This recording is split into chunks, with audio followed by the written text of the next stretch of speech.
Whenever you're ready, feel free to. Good evening, everyone. My name's Jim Bethune. I'm actually the president of Ancaster Minor Sports, and it's my pleasure to introduce Ann Sloat, the first mayor of the town of Ancaster. She was also the MLA for Wentworth North.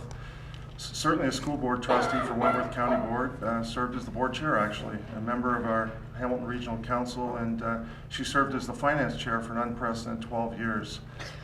I certainly think Ann is a library of knowledge regarding the development and growth of Ancaster, and that's what I'm hoping she can speak to tonight. Thank you. Oh, this one? Yeah. Okay, good. Thank you. Mr. Chairman and members of the committee, thank you for allowing me to express my concerns regarding soccer and, of course, the future of Ancaster High School. In Ancaster, I have a little history.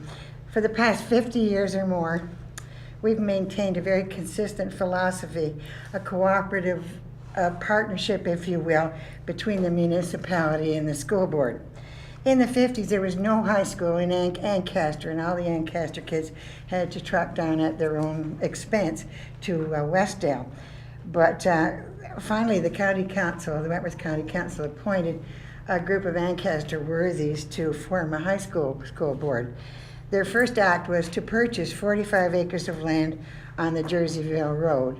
And as they were very progressive people, and some of them were farmers, of course, they had a great deal of love for the land. So they were very determined to provide for the future of the school and the municipality. They wanted their campus to be large enough for future expansion for the school and to provide land for sports fields, and land that also could be used by the community.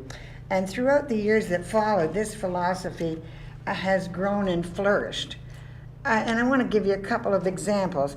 When the Ancaster Public School, a senior public school, was built, the trustees purchased 12.6 acres of land with an eye to the future, and today it is a great community asset for all sorts of sports things. The theater auditorium at the high school has also benefited from significant funding from the public in Ancaster. He's highly supported and is well used by the school, the municipality, and the arts community. The Ancaster Aquatic Center attached to the school was built by a cooperative agreement between the town and the board. The citizens raised funds for the pool, dollar for dollar with Ontario grants. And we got a few minor provincial grants, but not too many. It was mostly raised by public funds. It is certainly well used by the public and the general public, not only from Ancaster, but from the larger city as well. One thing that I'm really very, very proud of, and I guess maybe I don't have a lot of things to be proud of, but I'm very proud of that the day that pool was open, it was paid for. And you can't very well say that about too many of the buildings around in any municipal or school board environment. I really give you these examples to show that there has been in Ancaster, as I mentioned before, a consistent philosophy of cooperation in order to maximize facility use between the board and the municipality. I realize that the board has real problems to solve, and we sure don't make it easy for you, do we? I also know that I don't have all the facts about this particular question, because sometimes press reports are not complete. And you don't seem to get a lot of publicity unless you do something wrong. But it is a fact, and a very great fact, that the appetite for development in Ancaster is insatiable. Surely this amount of development in Ancaster and in the adjacent catchment area would produce enough students to retain our high school and retain the land and to preserve the marvelous cooperation we've had between the school and the town, between sort of town and gown for many, many years. I know I've done my part. I had 6 of my own kids and 4 of my grandchildren go through, and I'm bringing you messages from them and everybody they know. They really want their high school to be preserved, and there is particular concern about the land. So I would really urge you not to sell the land. They're not making it anymore, and particularly in Ancaster, the land is very expensive, and it's getting scarcer. So it is good to have that amount of land adjacent to any school that you build. So thank you very much for your consideration. I didn't use all my time happily. Thank you so much. Now I'll see if we have questions for clarification. Trustee Orban?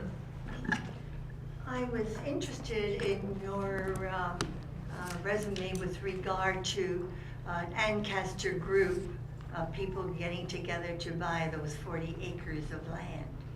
Was that deeded at that time to the Wentworth County Board of Education, or how? No, it was deeded at that time to the Ancaster High School Board. They were a separate entity. At that time, when the high school board was appointed, the public school board, or the township school area board as it's known, they were elected. We didn't really like each other all that much. There's a little bit of competition between the two of them. Just so that I understand, clearly, so you were an entity of your own? The With high your school own board governance, et was cetera? an entity just as you are. They were the high school board for the town of the township of Ancaster, as you are the school board for the city of Hamilton. So when did that land was deeded over to the Wentworth County Board, for example? Well, because the reason I ask that, because you own it. And I'm trying to rationalize that if you have ownership in that, or you deed it over to the Wentworth County Board, which then amalgamated with Hamilton. Well, under the terms of the act that produced the Wentworth County Board of Education. It produced. Yes, it produced it. There was an act to amalgamate everybody into one. So all the land and all the facilities went into the new entity called the Wentworth County Board of Education. Just as when the regional municipality of Hamilton Wentworth came along, everybody came in and we were part of the city. Yes, you should be very proud that you did that, and I can see why, through the chair, you would have certain concerns about the land. I certainly appreciate what you're doing, and keep up the good work. Well, thank you. Thank you so much. I'm not working anymore. Thank you. I'm looking for a motion. No, Mr. Chair, I just want some clarification on, if I could. Okay. Another question. So, Another question. We're not going to let you escape that That's quickly. okay. Go So ahead. just in terms of the spelling of the Ms. Sloat on our agenda, we've got the wrong spelling of her name. Are you looking at the laydown? No, I'm looking at. The yellow page Okay, has the correction. fine. And also, Ms. Sloat is with someone, and do we have that person's name? My name is Jim Bethune. I'm the president of Ancaster Minor. Yeah, he's the next presenter. Oh, okay, so he's come forward for. He's not going anywhere. He's not. Two hats. I'm wearing two hats. Thank you very much. Okay, thank you. And thank you, Ms. Sloat. I'm looking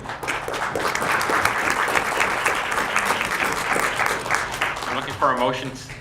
Thank you, Trustee White and Trustee Johnstone. Thank you. All those in favor, please raise your hand.